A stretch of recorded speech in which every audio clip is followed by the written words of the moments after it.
muchas veces uno podía hacer sus trámites en horarios que eran prácticamente los normales y ahora son diferentes. Pero dentro de todo, gracias a Dios en la familia, con salud, que es lo importante. Todo con Muy salud se bien, puede. Hoy por muy hoy es lo bien, más apreciado, ¿no? La muy salud. bien. Es Y correcto. bueno, Eduardo ha estado ligado casi toda su vida al mundo diplomático, eh, a las relaciones exteriores y es alguien que observa muy de cerca y sabe cuál es la situación de la relación entre los Estados Unidos y El Salvador y lo que pasa en Estados Unidos. De hecho, ayer andaba aquí la ex embajadora Jean Mains, que creo que es la eh, representante civil ante el Comando Sur de los Estados Unidos. Pasó por Honduras, pasó por El Salvador, creo que hoy amanecieron en Guatemala y van para Costa Rica. Ajá, Estas reuniones son, es una gira que están en una haciendo. gira, estas reuniones son usuales, Eduardo. Sí, es parte de los compromisos que se tienen dentro de la relación que hay a todo nivel, tanto civil como militar, entre los países que conforman el Comando Sur o que supervisa el Comando Sur de los Estados Unidos eh, y las nuevas políticas y compromisos y estado de la relación que hay entre los dos países y los países que conforman pues este Comando Sur. Creo que estos son reuniones periódicas normales, se hacen una vez se deberían de llevar a cabo una vez cada año, pero prácticamente pues dependiendo de las circunstancias, como lo ha sido también ahora la pandemia, se han tenido que ajustar las agendas. Y se mira de todo ahí, no solamente todos los compromisos en materia de la posición que tienen ambos países con respecto a temas globales, sino que también a lo que es la temática y la metódica de la cooperación, cómo se ha venido ejerciendo el tema de la cooperación bilateral y el estado de las relaciones en general. Mira, Mira, me llamó la atención Costa Rica, porque sí, normalmente hacen estas reuniones con el Triángulo Norte, ¿no? Guatemala, Honduras, El Salvador. No, pero es que el Comando Sur de Ana Verónica tiene bajo su ámbito de, Jurisdicción. exacto, de Ajá. jurisdicción no solo Centroamérica, sino también Colombia, Venezuela, las Antillas, todos esos. Entonces, de alguna manera, eh, sí hay relacionamiento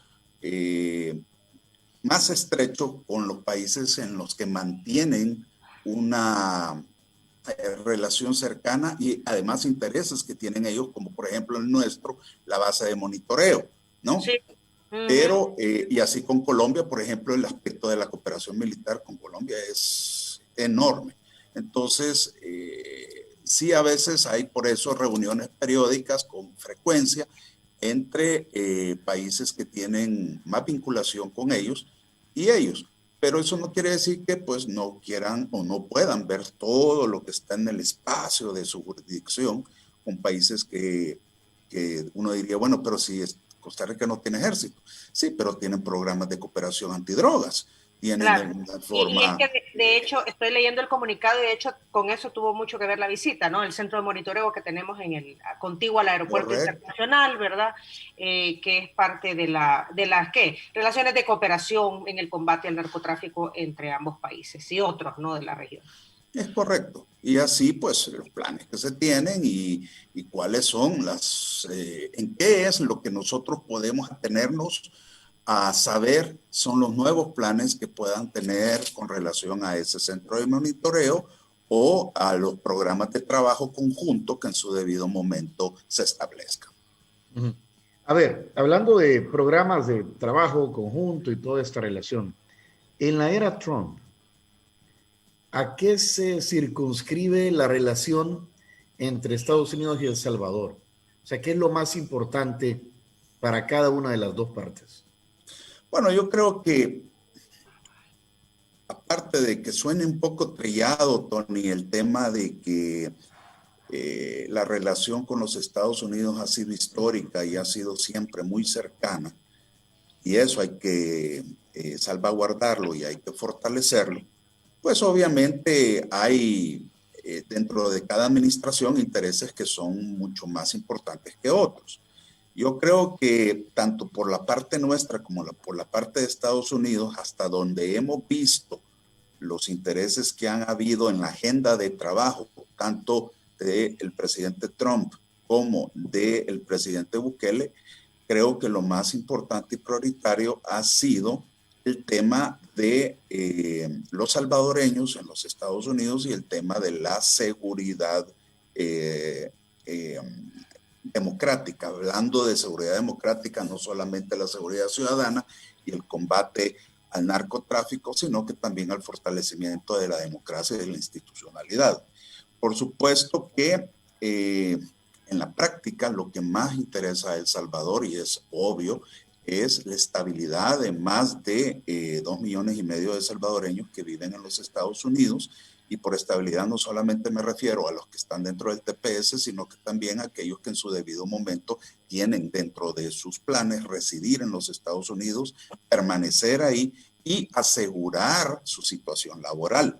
Por eso es importante que El Salvador no descuide nunca el aspecto no solo humano, sino que de los intereses políticos migratorios que de cara a la nueva realidad también que Trump tiene dentro de la agenda migratoria algo prioritario, nosotros tengamos que salir siempre de alguna forma beneficiados.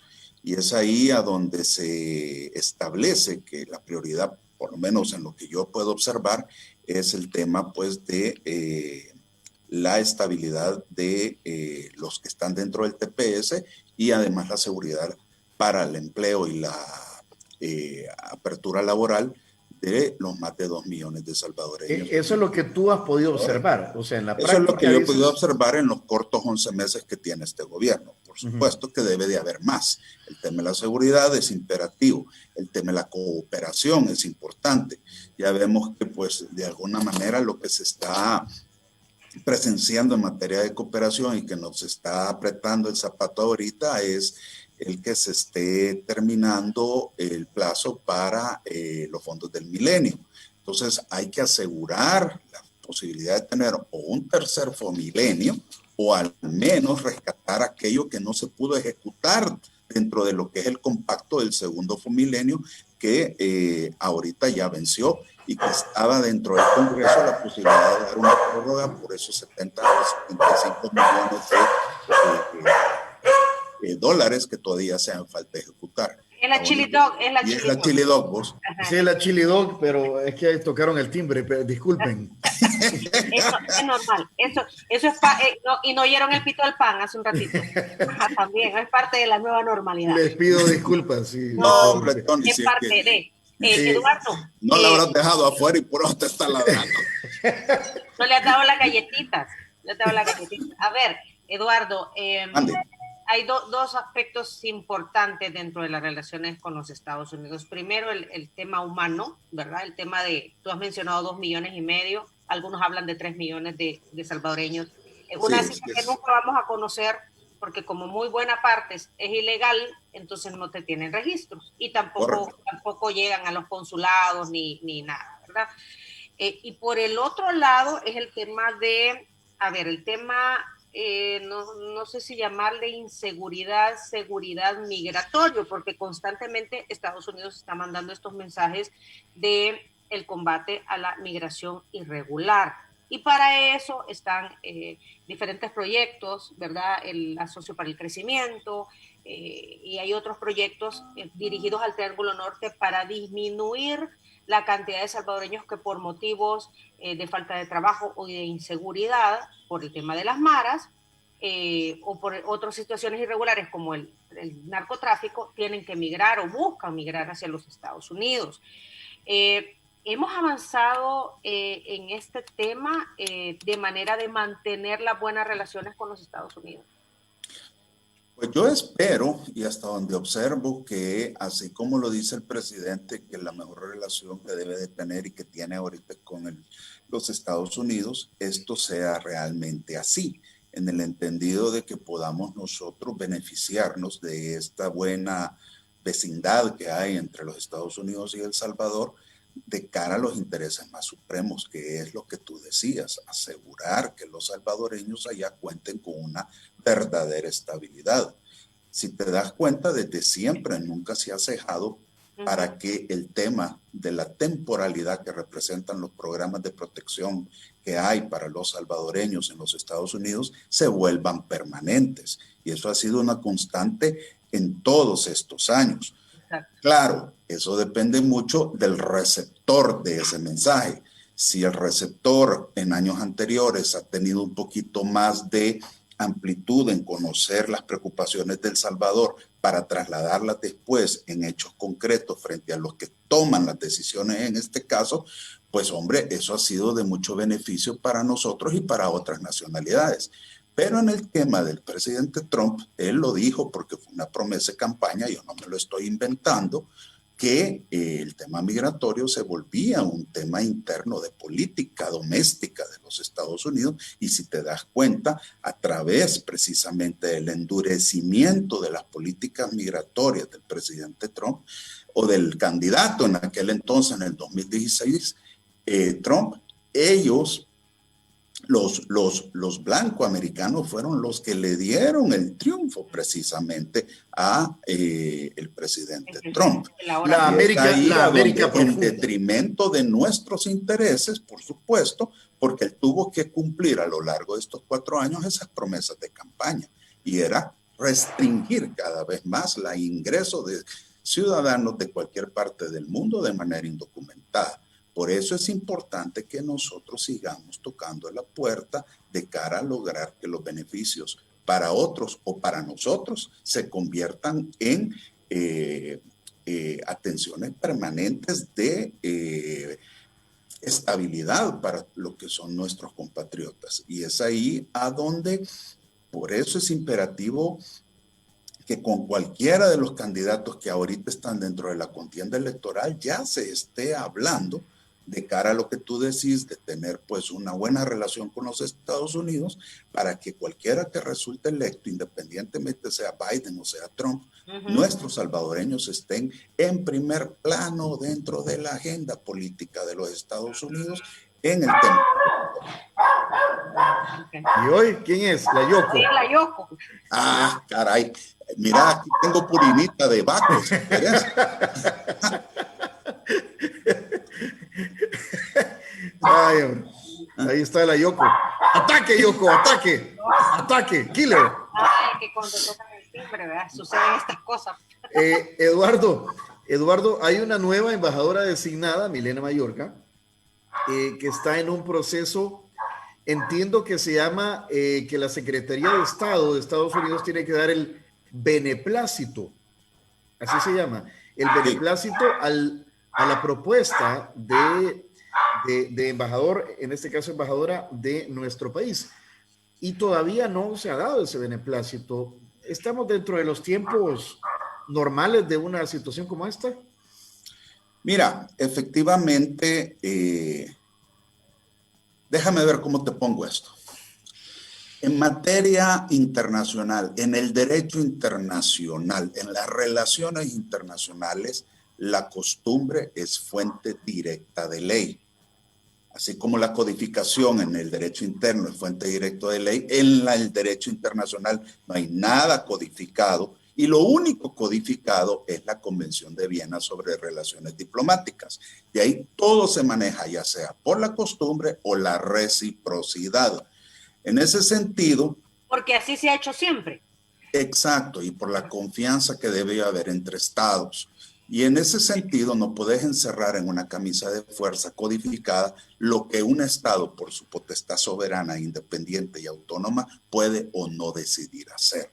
En ese sentido, para que a un embajador se le considere como ya no solo designado, sino que nombrado a un determinado país, deben suceder por tradición y reciprocidad diplomática ciertos condicionantes. La primera es la solicitud de lo que es el beneplácito o asentimiento. Esa es una norma que está en la Convención de Viena sobre relaciones diplomáticas. ¿Qué es lo que hace entonces el país en este caso, acreditante. Nosotros tenemos que mandar una solicitud de beneplácito informándole al gobierno receptor, en este caso a Estados Unidos, que tenemos la intención de nombrar a fulano de tal como embajador residente en ese lugar. Hay, volvemos a lo mismo, por la costumbre y la reciprocidad, prácticamente un periodo de tiempo que es el que hay que respetar para que los países se pronuncien si están o no de acuerdo en esa persona para ser embajador en ese país. Y eso es un periodo de entre 30 y 45 días. Máximo, a veces algunos países se pueden tomar hasta 60 días, pero si ya para ese momento no existe una respuesta por parte del país receptor, lo que tenés que hacer tú es retirar el beneplácito de ese país y nombrar un sustituto. Porque Perdón lo que que se te te están cortó, diciendo... se te cortó, Eduardo. Si en 30, 40 días, máximo 60, el país, Estados Unidos en este caso, no responde, entonces Tú tenés que asumir que no está de acuerdo con la persona designada y entonces tiene que nombrar un sustituto, Tony. Eso es lo que procede. Y el país receptor no está obligado a dar ninguna excusa o explicación del por qué no lo acepta. O sea que cuando el silencio en este caso es norma, ¿ok? Ah, ok. Y te dicen... O sea que es interpretar mi silencio. Exacto, interpreta mi silencio. Y mi silencio en este caso es en sentido negativo. Vaya. Quiere decir, nombra a alguien más porque no te le voy a dar el pase para que esta persona pueda venir aquí como embajador. Y esto se hace precisamente porque es una norma de cortesía internacional. En vez de decir puede que ser no, en tu casa. silencio. Es como que si puede ser en tu casa, Diana Verónica, Ajá. que tú me invites a mí y yo te pida permiso para llevar a mi hijo, por ejemplo. Ajá. Y eso que es mi hijo. Ajá. Y tú puedes decir sí o no me contestas o me decís no. Si no me contestas es obvio que yo voy a poner a la persona. A buen entendedor, pocas palabras. Pocas palabras, eso es prácticamente en términos coloquiales lo que pasa. Ajá. Entonces, hasta donde tengo entendido, con la actual nominación, todavía se está dentro de los parámetros normales de espera. Pero si pasa más de ese tiempo, hay que empezar a entender que no se quiere tener a esa persona dentro de los Estados Unidos en el carácter de embajador, y hay que aclararlo porque no es en su carácter particular. Y en esa forma, pues, empezar a conocer si mejor retiras la designación y nombras a otro. Ok. ¿Y el país al que tú estás solicitando que esa persona sea tu representante no tiene por qué darte explicaciones tampoco? De ninguna manera, no tiene por qué hacerlo. Y eso lo dice la misma Convención de Viena. La misma Convención de Viena. Así es, que es el único derecho codificado entre países. Bueno, pero estamos dentro de los términos. Ajá. Ayer decía el embajador, o hace 2 días, el embajador de los Estados Unidos, Ronald Johnson, decía, no, si aquí también se tardaron un montón, dijo, yo esperé un montón para que aceptaran mis cartas credenciales, como una manera de decir de que no había por qué estar preocupado de que todavía no hubiese sido aceptada la nominación de Milena Mayorga como embajadora ante los Estados Unidos. Y lo que tú me estás diciendo es lo que yo te acabo de comentar, de que lo que está aplicando ahí probablemente es la reciprocidad. Te tardaste tanto, me tardo tanto. ¿Ves? Y eso de alguna manera aplica para una gran cantidad de asuntos en materia de política exterior. Eso es peor que con las novias. Es que mira, la reciprocidad, Tony, puede ser de dos formas, o positiva o negativa. Yo no creo en la reciprocidad negativa, o sea, aquella que, así como nos traten, trataremos, dice el principio universal del derecho internacional. Pero eso no quiere decir de que si tú me trataste mal, yo te voy a tratar peor. Vamos, hay quienes lo aplican, pero entre países eso es una descortesía y una falta de respeto espantosas. Entonces, lo que intentas hacer es, bueno, si tú no me diste esto, yo tal vez entonces lo que puedo hacer es que, vamos, en algún momento yo me la voy a sacar, pero lo voy a hacer de manera elegante y de manera en que no perjudique o lesione los intereses entre países, ¿me entendés? Bah, puede ser que en alguna, que tú me dijiste una vez, Tony, mira, yo no te puedo otorgar inmunidades y privilegios para un determinado proyecto de cooperación para mi personal. Entonces, yo no te voy a hacer lo mismo porque yo no tengo cómo darte cooperación. Pero sí, el día que me pidan una votación en algún organismo internacional, ahí yo me voy a hacer el loco o simplemente no voy a responder. ¿Ves? Y ahí es cuando aplica también la reciprocidad.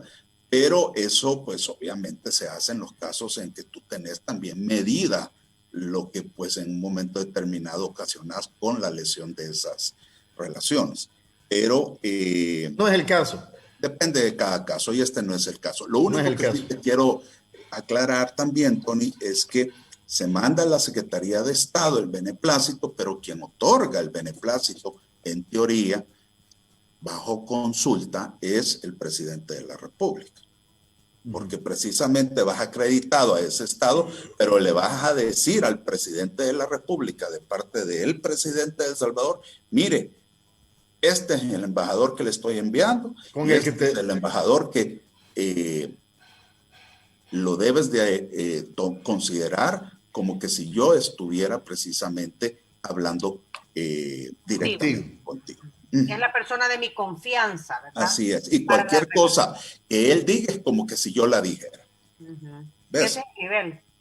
Ese es el grado de responsabilidad y de importancia que tiene un embajador. Es bien delicado. Y a menos de 2 semanas para las elecciones del 3 de noviembre en los Estados Unidos, el ex vicepresidente Joe Biden tiene una ventaja ante el presidente Donald Trump de 7,5 puntos porcentuales en la intención de voto a nivel nacional, según la media de distintos sondeos elaborada por la web de noticias políticas estadounidense Real Clear Politics. La ventaja del demócrata se mantiene pese al triunfalismo de Trump tras volver a la vida pública después de recuperarse del COVID-19. Es decir, este es el promedio, 7,5 en la intención de voto. En la intención de voto. Hoy es el segundo debate presidencial, Eduardo. Y es parte del... Ya no va a haber un tercero. No, ya no. Hoy es el segundo y el último. Y el último. Porque el debate del 15 se canceló porque entre campañas no se pusieron de acuerdo de qué manera llevar a cabo virtualmente esto. Bueno, la cosa entonces que, y es por eso que también, pues obviamente te hemos invitado esta mañana para que nos comentes cómo entran ambos candidatos a este debate, y estamos pues ya en la recta final. Ya se unió Barack Obama a la campaña de Joe Biden como para darle el espaldarazo y un poco de energía más, un respaldo, ¿verdad? ¿Cómo ves la situación, Eduardo? Pues mira, Tony, si lo vemos en términos generales, yo considero de que esta elección va a ser aún más reñida que la del 2000, cuando Bush y Gore fueron a la contienda electoral, y Bush ganó pues con una decisión de la Corte Suprema de Justicia, porque precisamente el estado de la Florida, que era el estado clave en ese caso, no se pudo poner de acuerdo sobre a quién darle el triunfo, en la medida en que, acuérdate que las elecciones en los Estados Unidos son indirectas. Y para eso, para conocer lo que está pasando en las elecciones, tú tienes que conocer un poquito el sistema electoral de los Estados Unidos. Y el sistema electoral de los Estados Unidos es precisamente por supremacía de manera indirecta. No es el voto popular el que hace ganar a un candidato, sino que es el voto electoral o de los compromisarios, así se llama. Hay tantos electores en los colegios electorales como hay en congresistas en el Congreso de los Estados Unidos. Ese es el número, más los 3 electores que conforman el estado de Washington, D.C. Ahí se conforman 538 electores. Esa es la totalidad de los electores. Si hay un candidato que alcanza el número mágico de 270 electores, o sea, la mitad más uno de esos electores, es el que se lleva la elección presidencial. Y lo que pasó en aquel entonces es que había muy poco margen en los colegios, en el colegio electoral de Florida, que unos decían por la mañana que había ganado Gore, en la tarde decían que había ganado Bush, y así sucesivamente no se ponían de acuerdo porque el margen era escasísimo, eran prácticamente 378 votos, y en ese sentido es que elevaron la contienda a la Corte Suprema de Justicia para que la Corte dirimiera eso. Ahora bien, y por una serie de anomalías que decía cada campaña que se había producido en la Florida.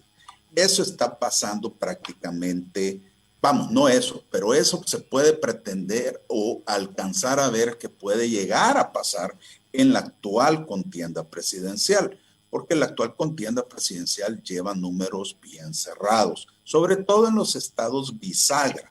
Y aunque haya estados a donde ya se esté votando, donde hay una gran ventaja de un candidato en el voto popular, no necesariamente lo es el margen tan grande en los colegios electorales. Y hay estados bisagra y hay otros estados que permanentemente han sido estados o republicanos o demócratas. En el caso de Texas ha sido siempre republicano desde 1980, que prácticamente están empatados, Tony, 48% para cada quien. Entonces, esos son los estados que en un momento determinado van a definir o decantar la votación por uno u otro candidato. Ahorita, en los estados bisagra, Biden lleva una ventaja de más o menos 3%.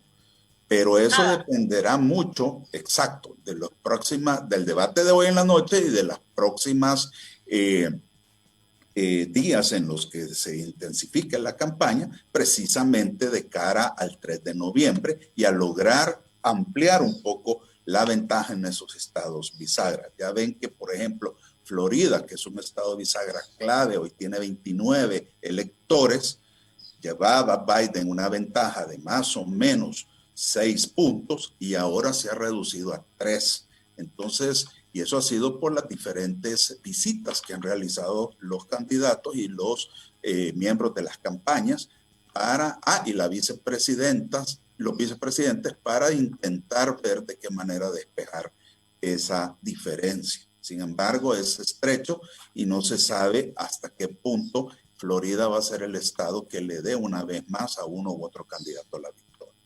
Ok. Tú decías, esta va a estar más reñida que de las elecciones del año 2000, es decir, hace 20 años. Eduardo, correcto. ¿sí? Hace 20 años, ok. Y el debate, en Estados Unidos sí, los resultados de un debate influyen en la votación. Por supuesto que sí, porque si te das cuenta, déjame ver cómo lo ponemos. Llegar al número mágico 270 no es fácil. Inclusive puede ser de que no se alcance por ninguno de los dos. Y aunque las cosas queden claras, quien va a definir la elección en un momento determinado sea la Cámara de Representantes. Acuérdate que la Cámara de Representantes es la que designa al presidente en caso no llegara al mínimo, que es a 270 votos electorales. Pero eso es harina de otro costal. A lo que yo voy es que los que están indecisos todavía pueden decantar de una u otra manera por la estrechez de la contienda hacia Trump o hacia Biden las elecciones presidenciales para darles el triunfo. Y hasta donde yo tenía conocimiento por el Real Clear Politics en las encuestas de la semana pasada, es cierto, Biden se estaba asegurando 216 colegios electorales y Trump llevaba 185. Pero así fue también en la contienda entre Trump y Clinton. A esta altura, en el 2016, ese era el margen. Puede ser que en las próximas semanas, que faltan los días que faltan 12 días, más lo que suceda en el debate del día de hoy, eso pueda cambiar. Creo que lo importante en esto es precisamente observar muy de cerca cómo cambia la tendencia el día de mañana. Puede ser de que la ventaja se amplíe por parte de Biden o puede ser que le dé vuelta al marcador Trump. Eso depende mucho. Y efectivamente los debates hacen que los electores puedan pensar de una u otra forma. ¿Y qué temas se esperan para hoy? Pregunto esto, Eduardo, porque para el anterior debate habían temas específicos que al final no se tocaron como se tenían que tocar. ¿Qué se espera para el debate de hoy entonces? Para el debate de hoy hay 4 principales temas, Diana Verónica, a menos que por supuesto haya otro tipo de... que el debate te lleve a otros temas en sí durante el mismo. Pero hasta donde se ha acordado... se va a tratar el tema de los asuntos globales, se va a tratar el tema de la seguridad, se va a seguir tratando el tema racial y se va a tratar el tema migratorio. Eso es prácticamente lo que... dentro de lo migratorio, vamos, no la migración específicamente, sino que en asuntos internos. Y ahí va metido el tema migratorio. Y por eso es que inclusive Biden y Harris fueron a Florida a hablar un poco sobre cuál es la posición que tendrían ellos en el tema migratorio en caso de ganar. Y él ha centrado precisamente en el tema migratorio su estrategia en que si llega a ganar él, no habrá muro tal dentro de la frontera entre Estados Unidos y México. Las familias no van a ser divididas porque son la base de la sociedad norteamericana y que se le dará un trato más humano a todos aquellos que estén pidiendo asilo para los Estados Unidos en caso de quedarse en la frontera. O sea, nuevamente el tema migratorio es neurálgico para decidir. Por supuesto, porque es un tema de política doméstica. A ver cómo lo abordan, ¿verdad? Si solo de manera superficial o ya finalmente alguien hace algo por una estabilidad migratoria más firme o un plan migratorio más consolidado, porque todos juegan con el tema, pero nadie termina haciendo nada. O sea, lo que pasa es que es interesante lo que va a pasar en este debate porque las reglas de este debate, precisamente acordadas por los 2 equipos de campaña, primero es que va a ser muy distinto a lo que pasó en el primer debate, porque el micrófono va a estar cerrado para ambos candidatos en sus intervenciones preliminares. Ya se abrirá para la discusión en general, pero para presentar las plataformas en cada una de las áreas y temáticas que se van a dar, van a tener el tiempo reglamentario sin interrupciones. Eso va a cambiar la cosa y la perspectiva y se va a poder tener una mejor comprensión de qué va a pasar. ¿Y van a respetar las reglas? Pues espero que sí, pero es que el problema es que como todo va a ser con cabina y con micrófonos cerrados, pues ahí solo el aspaviento es el que te va a tratar de indicar a vos si el tipo está desesperado por contestar o no. Pues sí, es que el debate va a ser totalmente diferente. La vez, o sea, en la única que ha habido oportunidad, solo una, pues sí, incluso quedó en entredicho la cultura del debate en los Estados Unidos, de la que tanto se han jactado y que tanto afuera, pues hasta el debate de la vez pasada, admirábamos, porque es impensable que un candidato a la presidencia no pase por un debate si quiere acceder a la primera magistratura de un país. Claro, sobre todo por las reglas de la democracia de los Estados Unidos, que han sido así toda la vida. Y, Tony, el tema que pasó en el primer debate y que quedó en entredicho, como tú lo has dicho, es precisamente esa fortaleza de las instituciones democráticas de Estados Unidos, sobre todo en el tema electoral, a donde pues el propio presidente puso en tela de juicio y duda el sistema electoral mismo. El hecho de que inclusive hable de fraude cuando ni siquiera todavía pues la elección ha pasado. Ahora, es imperativo e importante que esa cultura democrática la rescaten. Y el primero en hacerlo y en llamado a hacerlo es el presidente Trump, porque precisamente él es, por ser una república federal presidencialista, el primer magistrado que tiene que velar porque esa institucionalidad funcione y porque haya confianza dentro del electorado de los Estados Unidos para emitir dentro de su propio sistema el voto que así desea.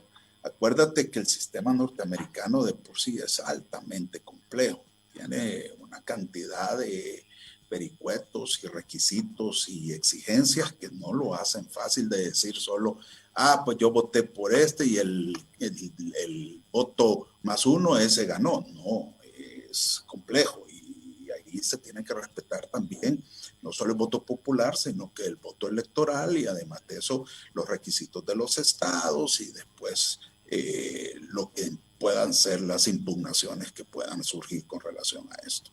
Por eso es importante, y yo lo decía, Tony, que no dejáramos de observar qué está pasando ahorita en el Senado, en el entendido de la ratificación de la juez Barrett a la Corte Suprema de Justicia, porque este problema de un impasse electoral pudiese llegar a la Corte Suprema así como llegó en el 2000. Y ahí, pues obviamente, la diferencia que hay entre los conservadores y los liberales puede decantar a un determinado, o favorecer a un determinado candidato en la decisión que se tome, que es inapelable y es de última instancia. Entonces, hay que seguir muy de cerca lo que está pasando con la nominación de la jueza Barrett. Ya ahorita el Comité de Asuntos Judiciales del Senado le dio el visto bueno 12-0 para que suba al pleno del Senado y el Senado el día de mañana empiece los debates para la votación hacia la nominación de la jueza Barrett a la Corte Suprema. Puede ser que el lunes sepamos si ya la jueza puede estar en funciones en la Corte Suprema de Justicia. O sea que va por buen camino. Va por buen camino. Entiendo que es una republicana muy competente, es una persona que tiene altísimas credenciales y que inclusive demócratas confían en ella para que haga una labor, pues, como tiene que ser, de manera imparcial. Imparcial, lo cual es, o sea, no sería, o sea, es importante porque ya vimos que entre Al Gore y Bush se dirimió todo en la Corte Suprema de Justicia. Es correcto. Y podría pasar lo mismo hoy. Y entonces ahorita la Corte quedaría 6-3. 6 conservadores, 3 liberales. Y no 5-4 como estaba en aquel entonces. Muy bien. ¿Qué expectativas tienes tú? O sea, ¿qué es lo que tú... O sea, ya esta ya es tu opinión personal, muy Eduardo Calix, de qué va a pasar el 3 de noviembre. Fíjate que tratando de no inmiscuirme en los asuntos internos de un gobierno, yo creo que lo que va a pasar el 3 de noviembre es mi íntima convicción y es mi opinión muy personal. Es que Trump no la tiene fácil. ¿Puede ganar? Sí, puede ganar. ¿Tiene margen para ganar? Sí, tiene margen para ganar. Pero ahorita se dice, y por lo que han sido las diferentes encuestas que yo he revisado y comentarios de medios de comunicación respetables en los Estados Unidos, que Trump tiene un 16% de probabilidades de ganar contra un 37% que tuvo en el año 2016. Eso pues de alguna manera lo reflejan las encuestas, lo reflejan las actitudes que se han venido observando, el primer debate, y una de las cosas que le está pesando mucho al presidente Trump es el manejo de la pandemia, del COVID-19.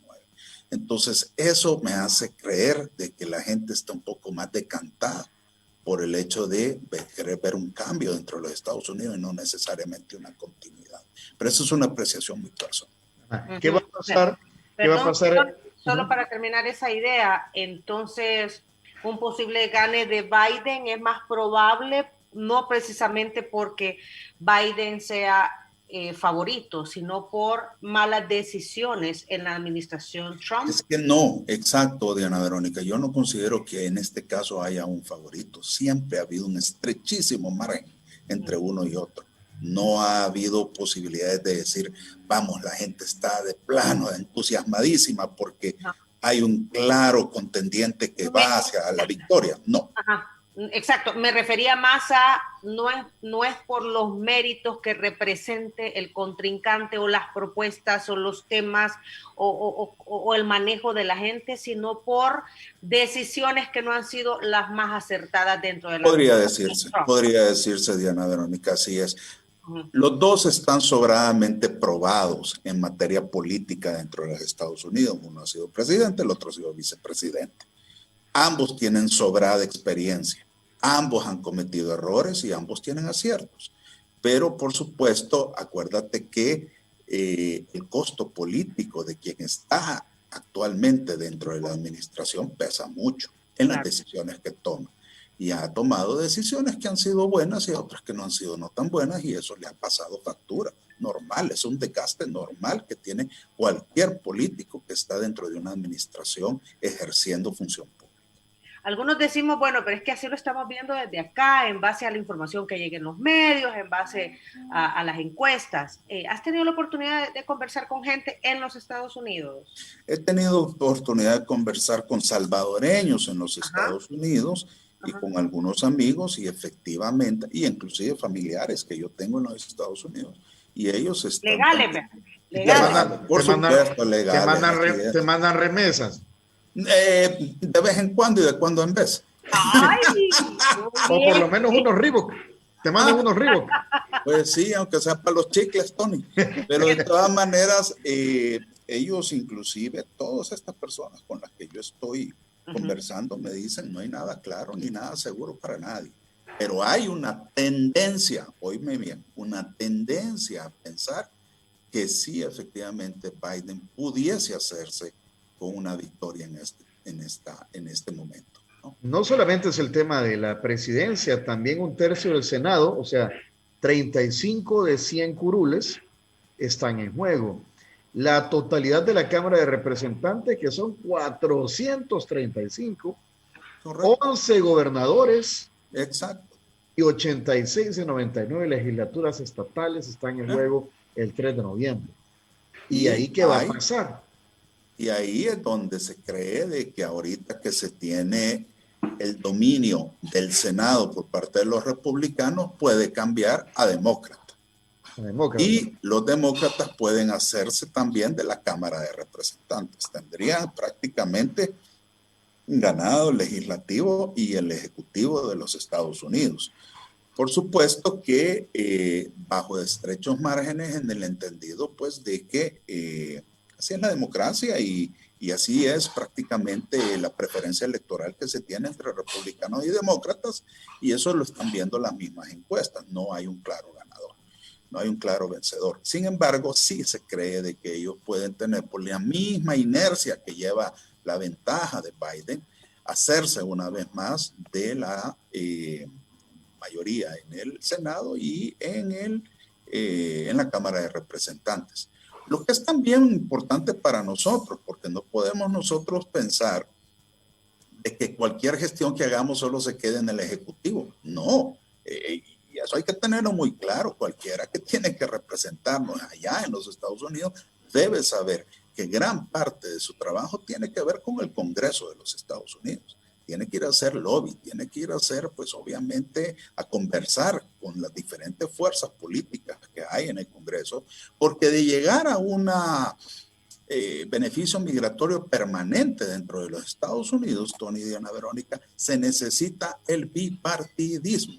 Eso quiere decir que cualquier iniciativa que vaya al Congreso en materia migratoria para proteger a nuestros connacionales debe de llevar el visto bueno de ambos partidos. Y ahí es donde ya se tiene que estar trabajando, no solo con el Ejecutivo, sino que con el Legislativo.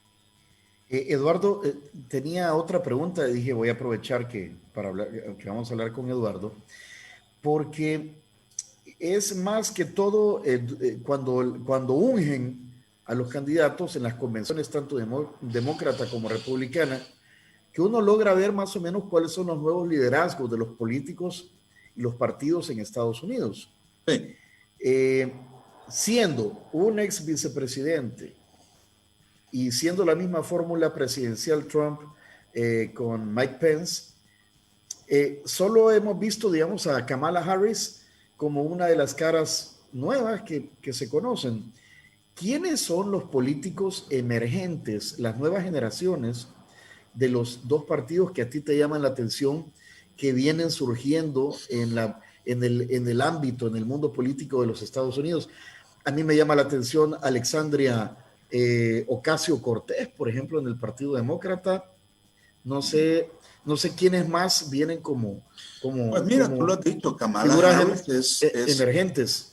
Kamala Harris se perfila como la nueva lideresa del Partido Demócrata en los Estados Unidos. Ella inclusive ha tenido un respaldo abrumador dentro de las filas políticas en el Partido Demócrata, que se demostró desde el caucus demócrata, donde a ella la ungieron pues, con Biden como vicepresidenta. Entonces, en ese sentido, creo que se dice que para el año 2024, Tony, los respectivos líderes de los partidos, tanto republicanos como demócratas, será Mike Pence por el lado republicano y Kamala Harris por el lado demócrata. Y hasta donde yo también tengo entendido, hay del lado republicano líderes emergentes, como tú dices, que aunque ya tienen algún recorrido por el Congreso de los Estados Unidos, no han llegado pues a explayarse para darse a conocer y que pueden estar figurando después como alternativas, si tal vez no a nivel presidencial, pero sí a nivel de autoridad republicana o de decisiones que se toman dentro del Partido Republicano.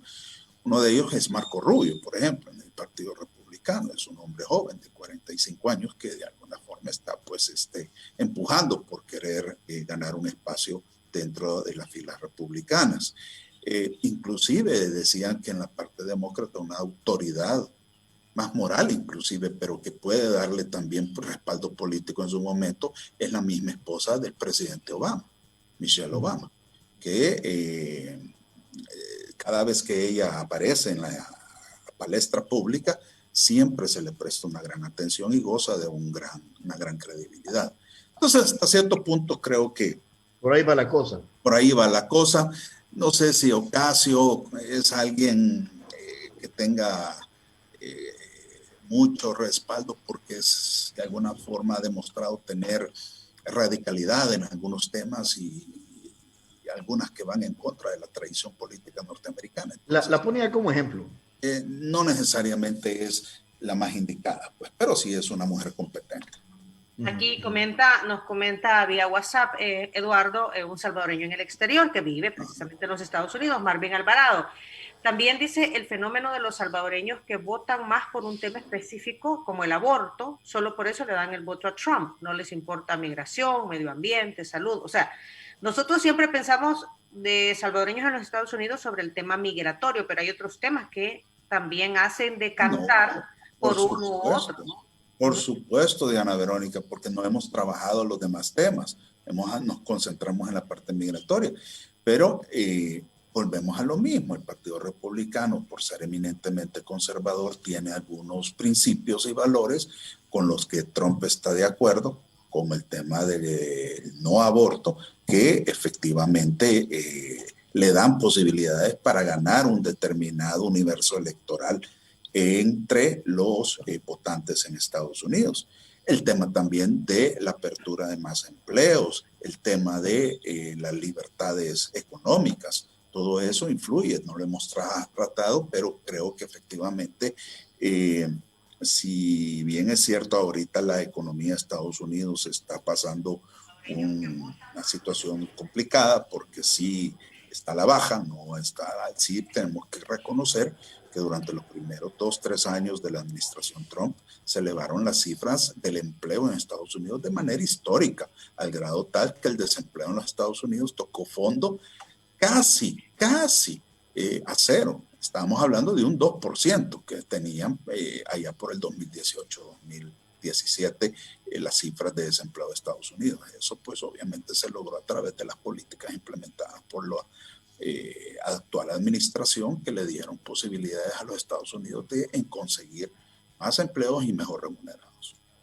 Yo he conversado con salvadoreños que viven en Estados Unidos, que ya están legalizados, que tienen empresas y que dicen que están a gusto con Trump. Por supuesto. Ajá. Es que mira, Diana Verónica, también hay algo que no podemos nosotros soslayar, y eso pasa en cualquier parte del mundo, en cualquier elección. La gente vota más con el estómago que con la cabeza. ¿Ok? Y si la persona está a gusto con su estómago, Y eso quiere decir, tiene empleo, tiene vivienda, tiene escuela para los hijos, le sobra al final del mes, puede ahorrar o algo, pues hombre, de alguna manera eso le da una ventaja adicional y un valor agregado a cualquier candidato. Sí, o sea, llena sus necesidades. Por supuesto.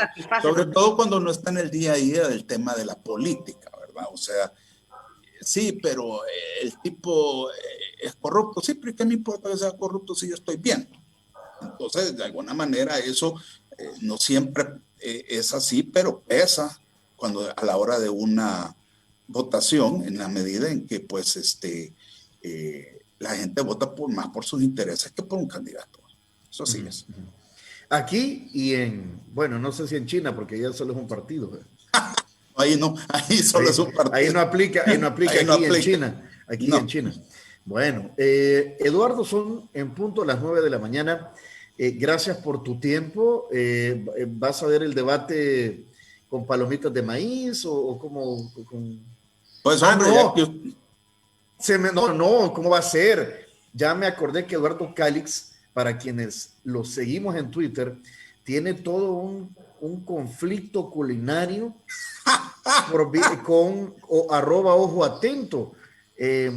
Y entonces pasan ahí sorprendiéndonos, Diana Verónica, sobre quién come mejor y los platos que para el almuerzo y que para la cena y no sé el aguacate y que no sé qué. Y esa es la parte divertida. Yo ando color aguacate ahora, ve hablando. Así parece.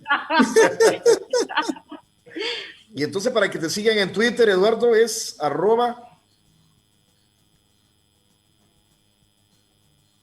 Se te cortó.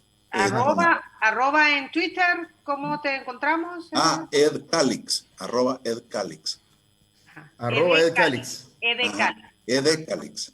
Exacto. Ajá, pero contale a la gente qué es eso que te tenés con nosotros. No, mira, esa es una divierta que tenemos con el amigo Atento, que se volvió serio, en el entendido de que allá por abril, cuando estábamos todavía en la pandemia, encerrados todos, pues una señora me regalaba y me traía aguacates de dimensiones extraordinarias. Entonces, en una de esas, yo le dije a una amiga que tenemos en común, Tony, le mostré por el Twitter uno de estos aguacates y me dijo, qué bárbaro, ¿y por qué no te das unos? Y yo le dije, bueno, dando y dando, cambiemos por lo que vos enseñaste que eran por unos mangos. Y entonces efectivamente se dio el intercambio, fíjate. Ella me trajo mangos y yo le di aguacates. En eso se interpuso pues el famoso Juan Carlos y me dijo, pero esos aguacates no sirven de nada si no me los das a mí y no me los haces probar. Le llevé aguacates a la asamblea porque somos compañeros de trabajo. Y ese día no llegó, no obstante yo con buena voluntad le llevé los aguacates. Entonces dije, bueno, no más. Lo seguí mostrando en Twitter y el muchacho siguió pues, hombre, con una ofensiva de decir, eso es una agresión a mi gusto, a mis preferencias y le voy a dar su respuesta. Entonces él me mostraba lo que tenía también de su lado y así se fue haciendo cada vez más grande, al grado tal que ahora sí es una ofensiva constante la que tenemos ambos y estamos dialogando para ver si llegamos a un armisticio, cosa que yo no quiero, pero él insiste en el armisticio. Yo tengo todavía mucha munición. Se está dando por vencido. Se da por vencido. Para mí está derrotado, pero él cree que no. Eduardo, pero es que por ahí escuché de que Ojo Atento lo que presenta es real, pero vos sacas las fotos de Instagram. No, eso me parece a mí una afrenta que creo yo que él está... el otro día. Son estrategias. Yo no te lo quería decir. No, son estrategias que él está inventando para poder ganar, pues obviamente, el combate, aunque no, digo la batalla, aunque no la guerra. Pero no, definitivamente, si te das cuenta, inclusive yo hago de vez en cuando mis happenings, haciendo ahí cositas en la cocina. Y las muestro, pues, pero como están bien presentadas o porque de alguna manera a mí me gusta la alta cocina, sobre todo la mexicana, entonces él cree que me las mandan por foto. Alta para que le queda alta. Sí, yo tengo ingredientes y todo eso, entonces él se siente un poco ofendido por eso. Pero bueno, pues hay que dejarlo. pero es parte de lo cotidiano ahí en el Twitter. Síganos, @EdCalix y @Ojo Atento. Es divertido, es bien sano y ahí pasan dándole chile a uno. Ahora Eduardo. entienden, cuando uno ve esas fotos, entienden por qué tienen el cuerpecito que tienen. Ajá. Bueno, pero eso no somos los únicos. Eduardo, muchísimas gracias por tus apreciaciones. Siempre es muy interesante conversar contigo. Tú conoces muy bien las relaciones internacionales, la política internacional, la diplomacia. Así que espero que haya sido una charla de provecho para nuestra audiencia. Muchas gracias. Gracias, Gracias a ti, Eduardo. Tony. Gracias, Diana Verónica. Muy honrado de estar con ustedes y pues esperemos haber sido de utilidad, que no sea la última tampoco, porque Por ya supuesto. pasó bastante. Vamos a hablar. No. Hoy estamos 22, imagínate, estamos hablando de 11, 14 días para las elecciones. Te comprometemos para el día siguiente. ¿Quieres estar el 4 o el 3 de noviembre? Si gustas el 4, porque el 3 todavía se van a estar dando de porrazos ahí. Anótalo en tu agenda porque seguramente vas a recibir muchas invitaciones. Muchas gracias, Tony. Apartarnos el tiempo para nosotros. Con todo gusto, va a ser un placer y un honor. Gracias. Gracias, gracias, Eduardo. Que estén bien. Luego, saludos, Eduardo. nos estamos viendo. Bye. Muy bien. Nosotros vamos a la cabina, Diana Verónica, con Emerson y con Eduard Denis. Me imagino ya están listos para la sección El sabor de la palabra. Gracias a San Martín. Es que ya no hay nada mejor que este momento de San Martín, porque vamos a escuchar esa descripción tan buena, tan apetitosa que hace el sabor de la palabra con Eduard Denis. A ver si es cierto, porque es la primera vez que vamos a estar fuera de la cabina, Diana Verónica, que no estamos viendo qué es lo que han llevado, y a ver si la descripción de Eduard Denis nos despierta el apetito.